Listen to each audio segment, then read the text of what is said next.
Hola,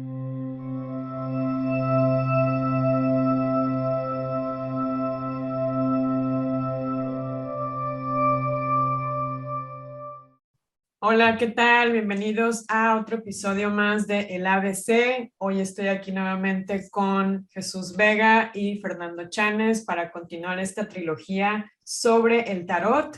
Jesús Vega, Fer Chanes, ¿cómo están? Bien, Mike Cortés y Jesús Vega, ¿cómo están? Yo aquí bien. Muy bien, contento desde Cholula. Veo que está muy soleado por allá por Cholula. Aquí en Jerusalén no ha parado de llover hace 2 días, que tenemos mucho frío. Pero bueno, eso hace que se sienta igual más la temporada navideña de invierno. Pero todo bien. Fer, ¿cómo están las montañas?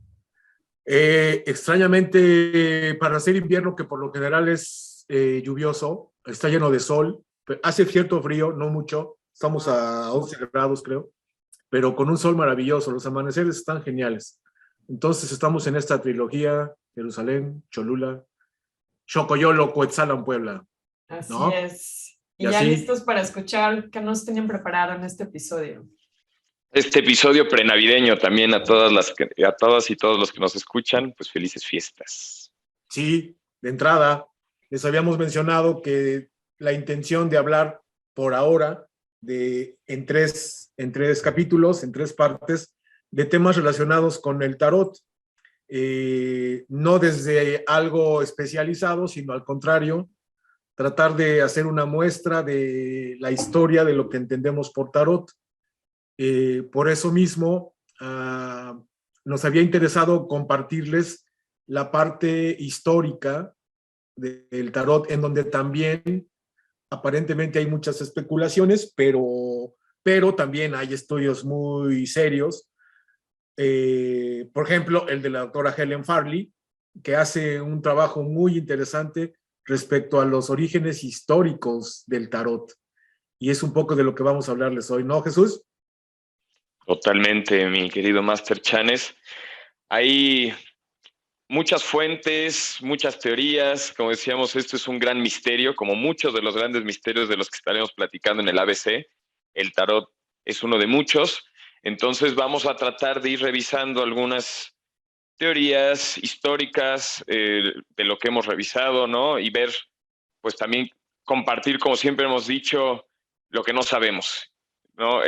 No sabemos nada, y entre ese no saber es una búsqueda constante de conocimiento, de sabiduría, de conocimiento y de profundidad sobre nosotros mismos.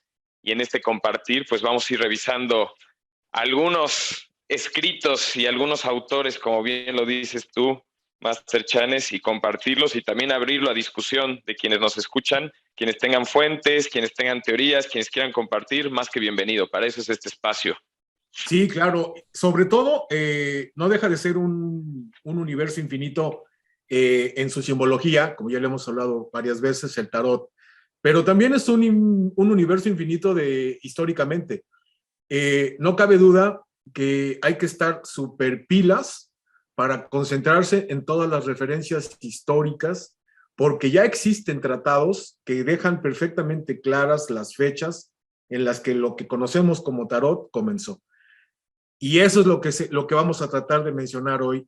Un poco la parte histórica, por lo menos procuraremos llegar hasta los ocultistas franceses, que parece ser que fueron los que iniciaron esta interpretación mística del tarot. Pero en fin, en algo más puntual, como les decía, en 1449, un capitán veneciano, Jacopo Antonio Marcello, le escribe a Isabela de Anjou, una reina de Italia, una carta fechada en Monselice, en 1449. Este lugar está cerca de Padua. Este capitán le dice que un pintor, Michelino de Besozzo, también conocido como Michelino Molinari, que vivió entre 1370 y 1455, era pintor e iluminador. Los iluminadores los han de ubicar probablemente como estos, sobre todo eran monjes, particularmente con frecuencia franciscanos o carmelitas,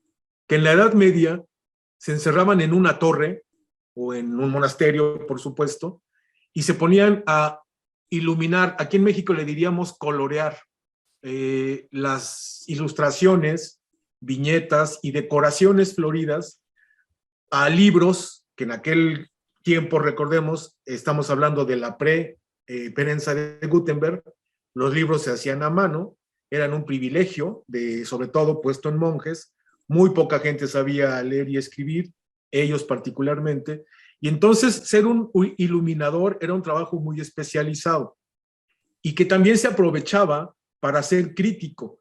Aquí podría hacer referencia a este libro de Humberto Eco, En el nombre de la rosa, que quizá hayan visto escenas de la película, que fue también muy renombrada, y donde el personaje principal es uno de estos monjes estudiosos, y ahí se puede apreciar el ambiente en donde estaba un iluminador. Entonces, un iluminador era una persona que se ponía a ilustrar y colorear libros y frecuentemente Biblias, y frecuentemente aprovechaban para poner imágenes veladas, o sea, crítica al clero oficial, etcétera. Bueno, este Besozzo era un iluminador y se puso a hacer un mazo de cartas, el vato. Bueno, pues este mazo de cartas fascinó al duque de Milán, al famoso Filippo Maria Visconti. Este vato de algún modo era un junior de la época y le encantaba pasar su tiempo jugando con su lanza, seguramente correteando a su servidumbre, jugar con una pelota, y le gustaba el juego. Vaya, era alguien muy lúdico, vamos a decirlo así. Llega a sus manos el tarot, el mazo, no era tarot, el mazo y lo paga en 1,500 piezas de oro. En esa época, pagar 1,500 piezas de oro por unas cartas es que era algo excepcional. Efectivamente, estaban muy hermosamente decoradas. Bueno, el asistente de Filippo Maria Visconti era Mariano de Tortona, y este asistente, como todo buen asistente, pues se dedicaba a darle a su jefe lo que él requiriera, y para entretenerlo, Tortona reacomodaba el mazo, se lo disponía en ciertas maneras y le tiraba historias para mantenerlo encantado. Entonces tengan en cuenta que por un lado, este hombre, el duque, era un privilegiado social que tenía tiempo para sus labores lúdicas. Por otro, estaba la obra seguramente muy bien pintada y decorada y muy interesante visualmente, que lo cautivó. Y por otra, este Tortone, de algún modo le empezó a inventar un juego en base a estas cartas que estaban ilustradas con animales, con aves y con plantas fundamentalmente. Bueno, se volvió tan famoso este mazo que se empezaron a encargar más mazos. En este sentido, eran 56 cartas nada más. Esto de los arcanos mayores ni se había contemplado, porque ni lejanamente estos mazos tenían una intención adivinatoria, tarotista, mágica y mucho menos terapéutica. Tengo la impresión, me gusta imaginar que era un juego, no sé si alguna vez jugaron un juego mexicano muy viejo que se llama Serpientes y Escaleras, en donde hay mensajes morales, ¿no? Si te portas bien, te vas para allá, si te portas mal, te vas para acá. Bueno, el caso, el duque se ponía a jugar, se fascinó toda la realeza con estos mazos y mandaron a hacer muchos, de los cuales sobreviven nada más 20 y todos ellos están incompletos y están fechados alrededor del siglo XV, pintados por Bonifacio Bembo, otro vato. Además de este Besozzo, está Bonifacio Bembo, que era un miniaturista. Obviamente un miniaturista es un pintor que se especializa en pintar miniaturas. El gran asunto de las miniaturas, pues es que en un espacio pequeño hacían un montón de anécdotas. Creo que vale la pena considerarlos más bien como ilustradores, ¿no? Representaban ciertas escenas con frecuencia relacionadas con los dioses griegos. Tengan en cuenta que estamos hablando del intermedio del Renacimiento, en donde los hombres de esa época, los individuos, particularmente en esa parte de Europa, estamos hablando del norte de Italia, particularmente, aunque en el Renacimiento, como bien sabemos, los individuos empezaron a mirar a la tradición clásica y griega y a reconsiderarla, ¿no? no consideraban en aquella época a los dioses griegos y romanos como los consideramos hoy, sino los consideraban como hombres consagrados. Y ese era el punto del Renacimiento. Por eso se llama Renacimiento, el renacimiento del hombre como el eje de todo lo que es. Bueno, les decía que entonces este Bonifacio Bembo, que por cierto nació en Brescia, que es la parte norteña de Italia, y que está relacionadísimo con el gótico. El gótico es este estilo artístico que seguramente reconocen en su lugar común, porque son edificaciones muy largas, cuyos ventanales acaban en un puntito, ¿no? Son ventanales muy largos y con una profusión maravillosa de vitrales y con mensajes crípticos en las construcciones góticas. Particularmente el gótico, que, como la Catedral de Milán, por ejemplo, y cerca de Borgoña, Bohemia, el norte de Italia, como les decía, y de tal manera que entonces este estilo gótico influye en este vato que les estoy contando, el famoso Bonifacio Bembo. Bueno, hoy por hoy existen mazos de esta época. El de Visconti de Madrone, que probablemente es el más antiguo, el mazo de Brambilla, que fue hecho para Filippo Maria Visconti, otra vez la realeza, el mazo Visconti Sforza, que se pintó para Francesco Sforza y su mujer, la famosa Blanca, que es el más reciente y el que está más completo. Lo que es inevitable, lo que es innegable, es que estos mazos fueron inventados para la corte de Milán, por encargo de ellos, innegablemente para ellos, e incluso estos mazos tienen en sí mismos algunos fragmentos del escudo de armas de los Visconti.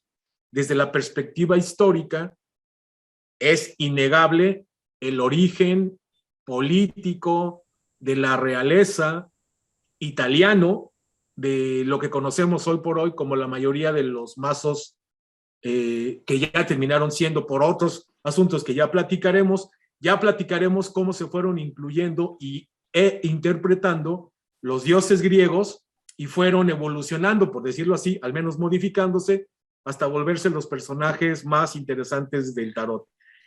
Sigo estando muy interesado, Jesús, porque por ningún lado acabo de ligar la aparición del famoso tarot Solabusca.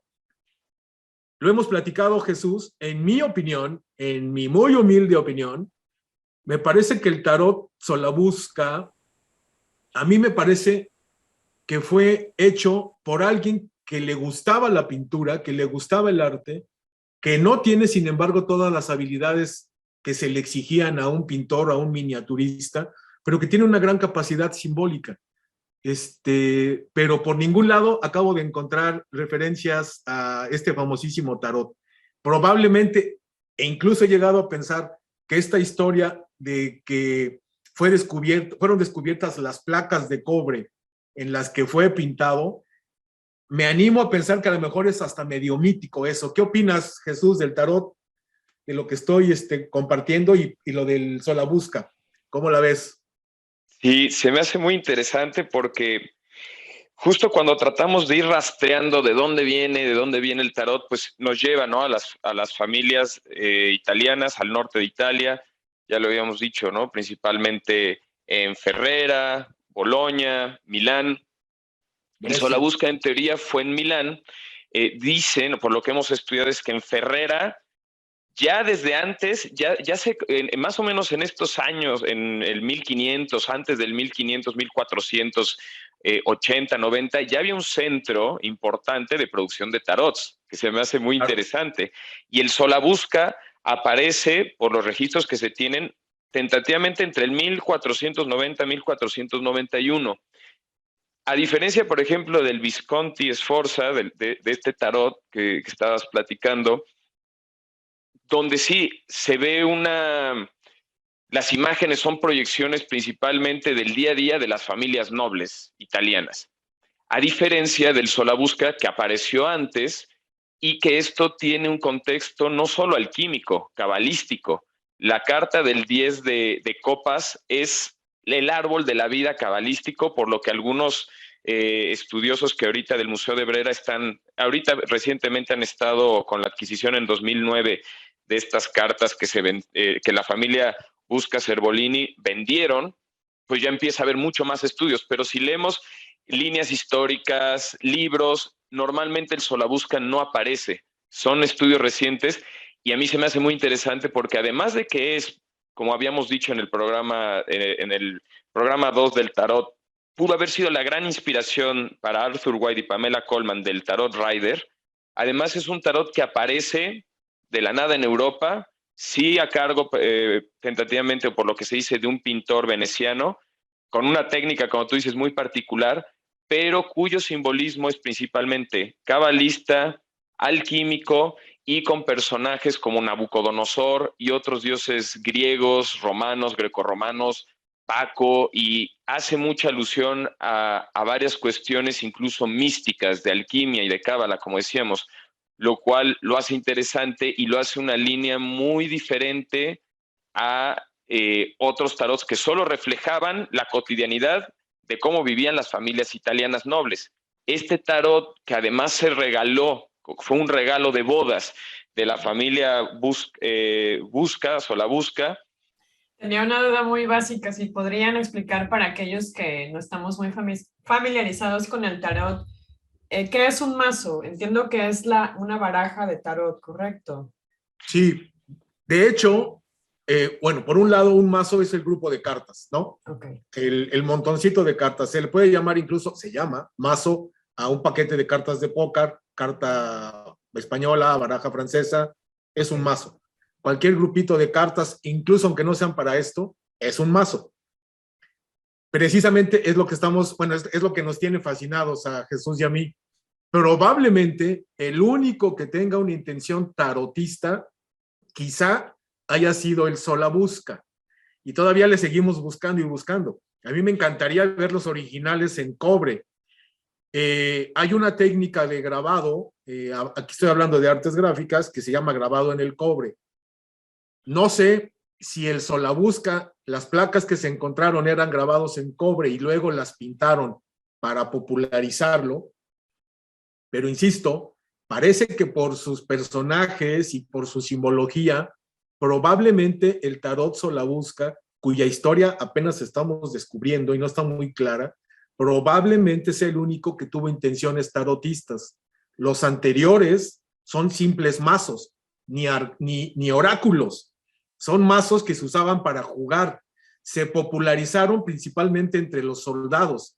Los soldados se dedicaban, como les mencioné en el capítulo anterior, o a la guerra o al despapalle.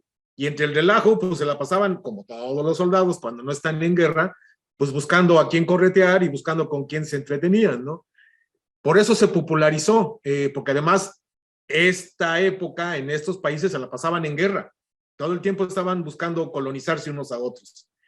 Eso es lo interesante del Solabusca, porque también está registrado que históricamente el tarot como un objeto ocultista de adivinación y de interpretación viene a aparecer hasta los franceses con todos los grupos ingleses, con los grupos ocultistas que ya también les mencionaremos. Y eso es lo interesante del Solabusca. Como decíamos, ya están saliendo más textos, están también las placas originales en el Museo de la Pinoteca de Brera, en Italia. Hay que ir. Y eso ha detonado mucho interés, mucha investigación más profunda del Solabusca. Como decíamos, incluso hay líneas del tiempo de estudios del tarot, cómo van apareciendo, y no se menciona. ¿Por qué? Porque en algún momento solo había placas en blanco y negro en el British Museum, el Museo Británico, pero no había más estudios al respecto, ¿no? Con esta adquisición que estaba en una colección privada de la familia Busca Cervolini y que ya se hace parte de un patrimonio cultural, ¿no? Del Ministerio de Cultura de la Pinoteca de Brera en Milán, pues ya empieza a haber muchos más estudios más serios, históricos sobre este tarot, y es lo que genera pues sí un parteaguas en lo que estábamos diciendo en la historia del tarot. Podemos ver que hay diferentes vertientes para el uso del tarot, como lo hemos dicho. Puede ser solo para juego.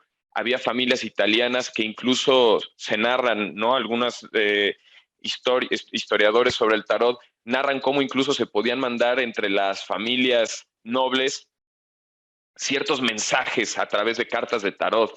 Y por el otro lado, también parece ser que el tarot pudo haber sido una forma de mantener un conocimiento hermético, cabalista, astrológico, que venía, hay textos, por ejemplo, herméticos desde Alejandría, ¿no? Y que ha ido trascendiendo y llegando a Europa de diferentes maneras, y que el tarot puede ser una de ellas. Efectivamente, mi Jesus. Entonces, hablando, digo, de lo que nos tiene locos este Solabusca, en un sentido simbólico y de investigación, ¿cuántas imágenes tiene el Solabusca, Jesús? ¿Cuántas cartas son? 78 cartas, y se dice que es el tarot más antiguo completo que se ha encontrado. Eso es exactamente lo que me parece muy interesante, porque los anteriores solamente tenían 56 cartas. Los que les acabamos de compartir, que fueron pintados por Bembo y etcétera, siendo con una intención de juego, lúdica, como dicen, solo contaba con 56 cartas y no tenían una intención tarotista, digámoslo así. Eran hechos para jugar. Se volvieron muy importantes, se volvieron tan potentes que de algún modo empezaron a popularizarse tanto que los mandaban a hacer vieron las posibilidades de imagen pública. Por eso muchos del tarot de los Visconti tiene fragmentos del escudo de armas. Es como popularizar la imagen de poder que era tan importante para las familias de poder de la época, entre otros los Borgia. Era importante conservar el poder y por lo general lo hacían de moda muy agresiva y muy violenta. No tenemos que contar las mañas que tenían los Borgia para conservarse en el poder. Bueno, por eso está muy interesante que el Solabusca esté completo y tenga las 78 cartas. O sea, le adicionaron 22 cartas extras que generalmente relacionamos con los arcanos mayores. Pero los arcanos mayores posiblemente fueron inspirados, como decíamos hace unos instantes, posiblemente en los dioses griegos que luego se fueron popularizando hasta volver los mensajes más democráticos. Por ejemplo, se dice que lo que era un dios, pues acabó siendo el ermitaño, por decirlo rápido, en la carta más común que conocemos, por ejemplo, del Marsella. Por eso me parece tan interesante ese tarot. Si sí tiene 78 cartas, eso ya sí probablemente defina una intención tarotista, ¿no, Jesús? Sí, totalmente. Y, por ejemplo, algunas cartas, como bien decía, son 22 arcanos mayores, 56 arcanos menores. Por ejemplo, la carta de el Rey de Espadas, ¿no? Del Solabusca, hace alusión a Alejandro Magno. Como hay muchos actores y que hay toda una historia alquímica en Alejandro Magno y en toda la parte grecorromana, sobre cómo fue un símbolo alquímico, el mismo Alejandro Magno. Entonces, cada carta tiene símbolos muy profundos de personajes, de dioses, en las cartas, como decíamos, hay cartas como el 10 de copas, que hace alusión al árbol cabalística de la vida, ¿no? En la cábala. Entonces, podemos entender también este tarot como también una especie de libro de 78 cartas, que nos permite entender conocimientos como astrología, cábala, alquimia y muchos de estos conocimientos que venían de Medio Oriente, pero que también se fueron fusionando con los griegos, con Aristóteles, Platón, Sócrates, que también fue pues maestro de Alejandro Magno, si no me equivoco. Podríamos decir que por lo menos los mazos Visconti tienen una profunda intención política. O sea, el origen de lo que conocemos como tarot, al menos en los mazos Visconti, los mazos milaneses, italianos, pues, está perfectamente claro quién los encargó y eran unos gandallas políticos de su época. Está perfectamente claro para qué lo mandaron a hacer, para imagen pública y difundir su capacidad de poder. Y está perfectamente claro que los pintaron iluminadores, miniaturistas y pintores famosísimos y renombrados de la época. Afortunadamente existen imágenes de esos pintores y lo que me sigue pareciendo, por lo tanto, interesante es el estilo visual, el estilo gráfico que tiene el Solabusca. Está lleno de incorrecciones que no se hubieran aceptado en el Renacimiento. Hay broncas de escorzo. El escorzo es la perspectiva en figura humana. A la figura humana, cuando la tienes en perspectiva, es decir, piensen en una figura humana recostada, y si la ves desde las plantas de sus pies para lograr ver su cabeza, se requiere perspectiva. Bueno, la perspectiva en figura humana se llama escorzo. El escorzo con el que están pintadas las cartas del Solabusca tiene incorrecciones, lo cual lo hace más interesante. ¿Quién pintó? ¿Cuál fue el principal interés del simbolismo del Solabusca? ¿Y por qué es el único de la época que tiene 78 cartas? Se pone muy interesante para los que gusten del tema del tarot. Bueno. Sí. Y Máster, aquí das como un dato rápido hablando de esto que decías del arte y el diseño. Hay algunos libros y algunos estudios que hablan también de un nombre interesante que es Ludovico Lazzarelli. Ludovico Lazzarelli fue un humanista muy importante, educado en Padua y en Venecia, y hay algunos historiadores y estudiosos de estos tarots y del Solabusca que le atribuyen a él haber sido quien estuvo atrás de la iconografía del tarot Solabusca. Él también en estas escuelas humanistas, como decíamos, fue quien impulsó mucho también los conocimientos herméticos de Hermes Trismegisto, y se cree que también fue quien estuvo en Padua, en Venecia, de donde fueron también, se cree que fue el pintor originario de Venecia, del Solabusca, y él fue también Ludovico Lazzarelli, quien educó a muchos de los hijos de nobles, pintores, artistas en estos conocimientos herméticos, lo cual puede que también nos dé un poco de pista de cómo es posible que estos conocimientos se fueron reflejando en un tarot como el Solabusca y en otra línea de tarots que nos van a ir llevando después a la Golden Dawn, porque este tarot hermético con conocimientos más esotéricos y místicos que pueden venir, como decíamos, de Padua y de Venecia, a través de este nombre de humanistas con bases de conocimientos herméticos, por eso puede ser la razón que haya inspirado a otros tarots siglos después, como fue pues en 1911 el tarot Rider-Waite. En ese sentido, entonces, es un poco propicio abrir el espacio para hablar del otro camino del tarot, el ocultista, ¿no? Así como introducción, recordemos la famosa Revolución Francesa, ¿no? Por un lado tenemos a la Revolución Francesa, que lo que hizo fue enfrentarse a la predominación del clero de la época, que era particularmente abusivo, selectivo, elitista, y que estaba en contacto con las esferas de poder. Al mismo tiempo tenemos la independencia de las 13 colonias inglesas, ¿no? Y los atisbos de la Revolución Industrial. Bueno, finalmente, como todos sabemos, se arma la Revolución Francesa, igualdad, fraternidad y libertad, y entre otras cosas se inventa el Festival de la Razón. El Festival de la Razón era el pretexto de los punks de la época para desacralizar y profanar las iglesias, sobre todo de Francia. En este asunto utilizaban en lugar de diosas griegas a las mujeres, por eso vemos en el cuadro famoso de que está una mujer mostrando el pecho y todos los franceses detrás de ella con la bandera de Francia y los gorros frigios, ¿no? Esto implica el interés por abandonar el dominio del clero y por lo tanto ir contra la idea de Dios, particularmente la católica, y centrarse en el hombre. A tal nivel que se inventa este asunto o surge la teoría de la escala natural. La escala natural es esta propuesta de la época, francamente equivalente a lo que conocemos años después por el trabajo de Charles Darwin. La escala natural propone que hay una jerarquía específica desde el animalito más insignificante y chiquito, tiene su jerarquía hasta llegar al hombre.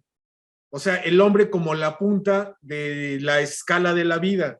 Por eso nos fue como nos fue con Descartes, con Darwin y con el apañe que sobre todo los ingleses hicieron en esta jerarquía, porque la naturaleza, yo soy como hombre, soy el tope de todos los organismos, soy lo superior, soy el de más hasta arriba. Y después de mí hacia arriba, solo sigue Dios. Y ahí se empezaron a armar las broncas. Solo sigue Dios, por un lado, implicaba la hegemonía del clero, como frecuentemente la conocemos, las frecuentes rebeliones contra la hegemonía del clero, y en este sentido empezaron las crisis. ¿Qué onda? ¿Quién es Dios? Empezaron las crisis espirituales. Órale, si entendemos la escala natural, órale, vamos a aceptar que somos el último escalafón de la jerarquía ecológica, pero ¿qué onda con mi espíritu? ¿Qué onda con mis emociones? ¿Qué onda con mi contacto con lo divino? Y ahí surge un movimiento muy conocido, el famoso movimiento romántico, romanticismo, que tiene una gran potencia en Francia, precisamente. Y junto con el iluminismo, y en este iluminismo, que seguramente hayan oído mencionar, hay un personaje, Emanuel Swedenborg, y este Emanuel Swedenborg se puso a alucinar. Él renunció a su trabajo científico, entusiasmadísimo por la nueva perspectiva que le ofrecía el romanticismo, y se puso a alucinar que en el universo había esferas determinadas por los ángeles. Abandonó el rigor científico de la época para meterse a explorar qué onda. De algún modo, esto es anticipación de la metafísica como la conocemos particularmente con personajes grandísimos como Connie Méndez en Latinoamérica, ¿no? ¿Qué onda con estos entes superiores? Bueno, todas estas reflexiones las agarran el romanticismo y el simbolismo. El simbolismo, como seguramente recordarán, hay personajes famosísimos, sobre todo Rimbaud, Baudelaire, Allan Poe, Mallarmé y Paul Verlaine, que son famosamente conocidos como los poetas malditos, banda de quien siempre me la estoy curando por las propuestas absolutamente cursis, comprensibles históricamente, pero que determinan una relación con estas entidades superiores y con una crisis existencial. Pobre de mí, cómo sufro abandonado en este mundo y no tengo un parangón de dónde tomarme históricamente. Bueno, esto se representa muy bien en la pintura prerrafaelita.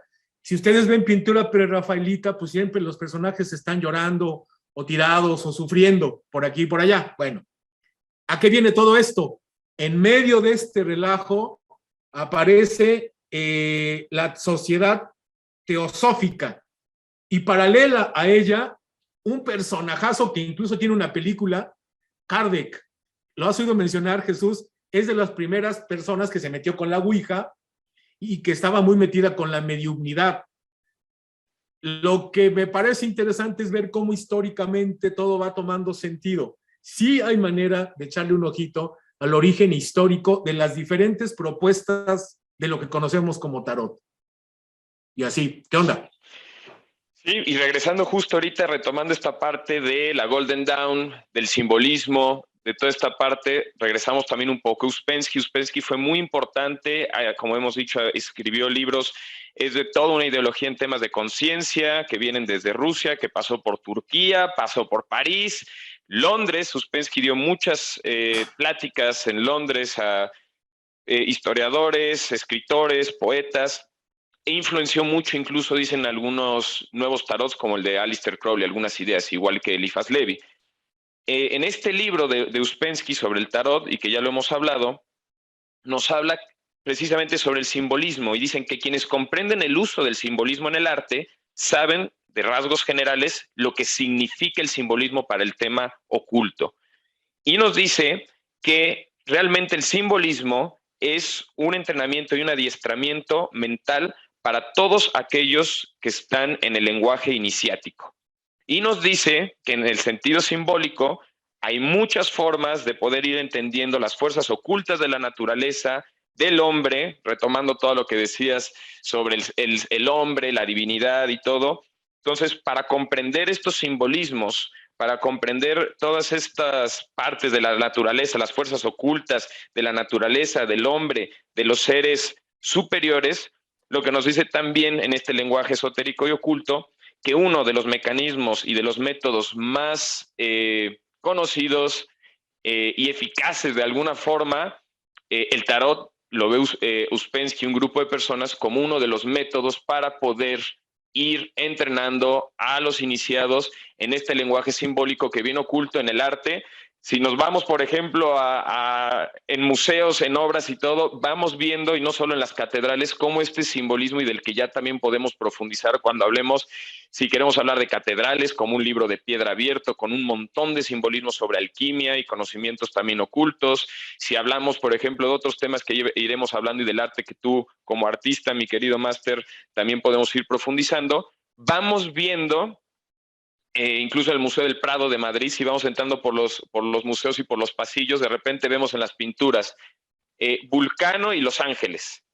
Bueno, ¿quién es Vulcano? ¿Y por qué? Y de repente vemos herreros que están trabajando. Bueno, todo esto son simbolismos que están en los mismos parques, ¿no? En las estatuas, que tienen mucha alusión a lo que estamos platicando sobre el simbolismo ocultista y sobre muchos mensajes que nos rodean, ¿no? Incluso en Washington, hablando de masonería y de otro simbolismo que ha ido cambiando y evolucionando, pero que están siempre ahí presentes. Y retomando esta idea de Uspensky en el decir que el tarot es una forma didáctica de entrenar y de entender el mensaje simbólico para aquellos que se están iniciando en conocimientos distintos, iniciando en conocimientos de cábala, de alquimia, de conciencia, como hemos dicho, iniciático puede ser hasta incluso el bautismo, ¿no? Para el tema católico.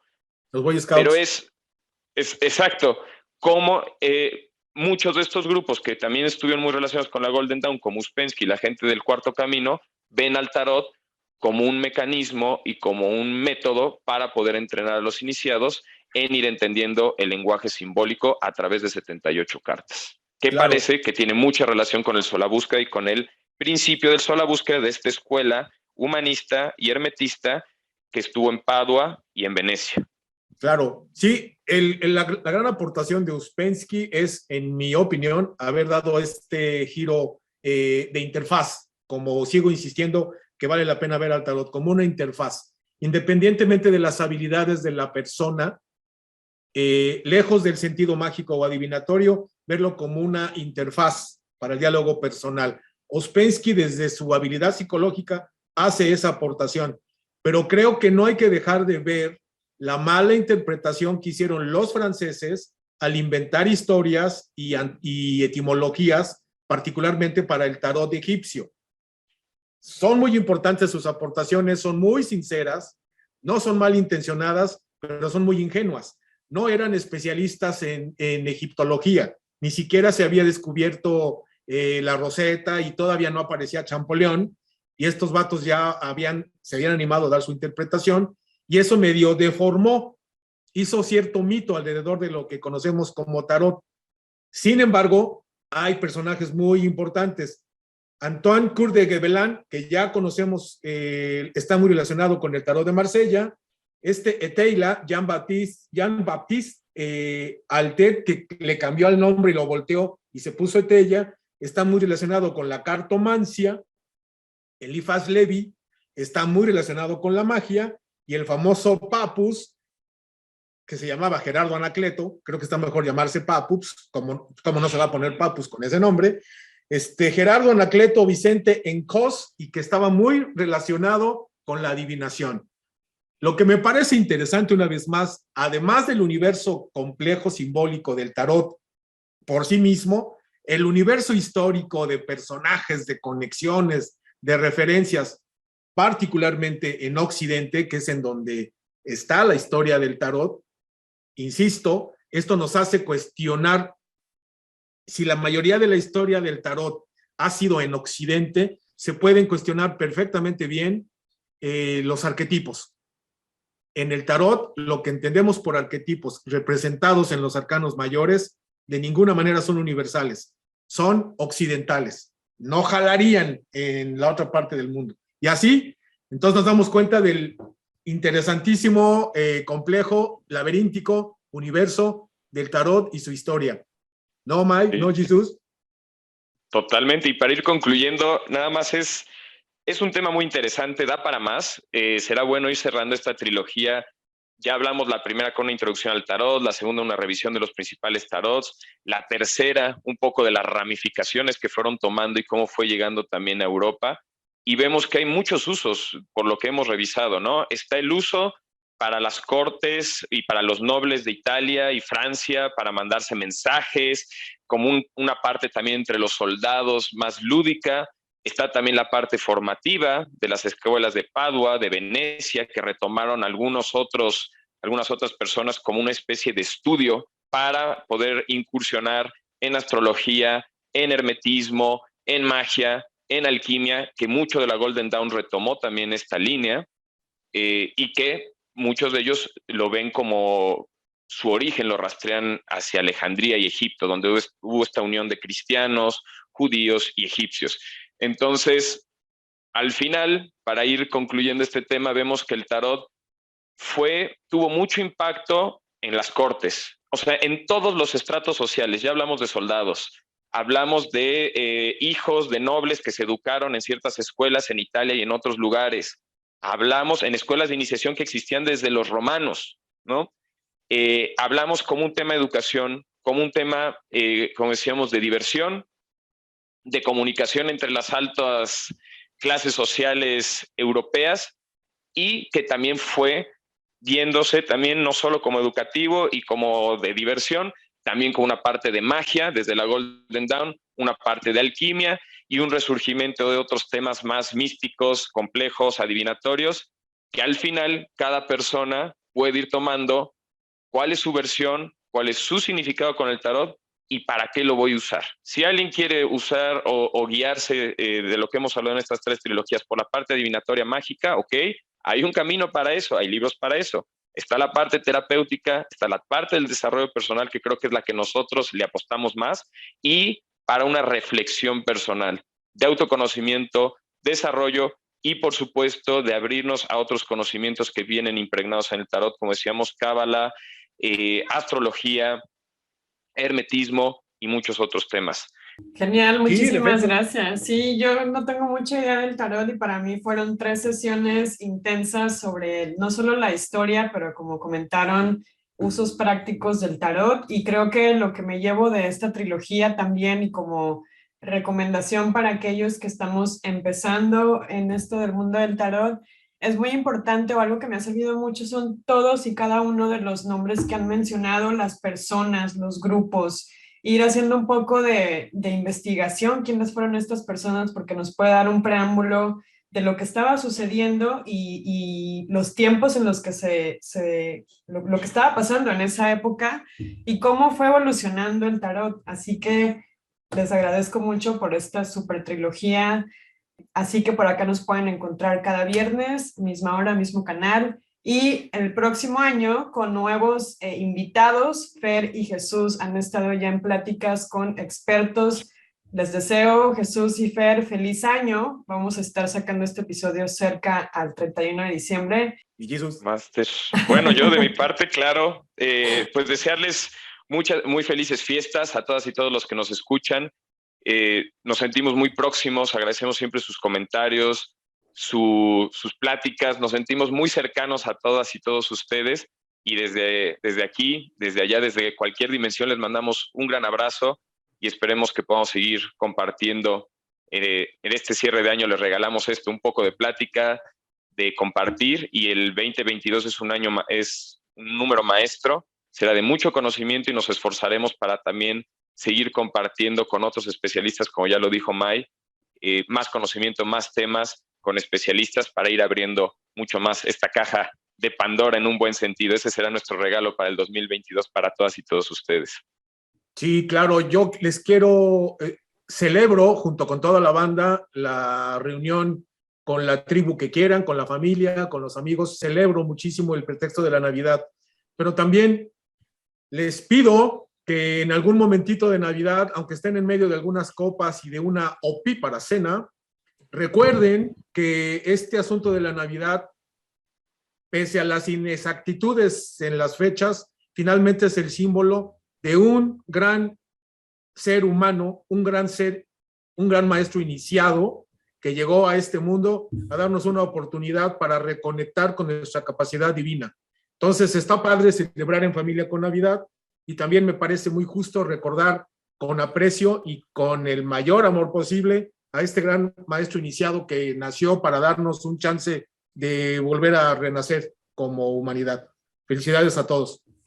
Sí, Fer, muchas gracias. Y para aquellos de alguna otra religión o creencia, pues solo recordar que el significado de estas fiestas se trata un poco sobre encontrar la luz en la oscuridad del invierno, así que celebrar que la luz va a llegar pronto y que esperemos que en 2022 llegue de una manera totalmente distinta y de una manera más espiritual y más consciente. Así que gracias por sus deseos y pensamientos.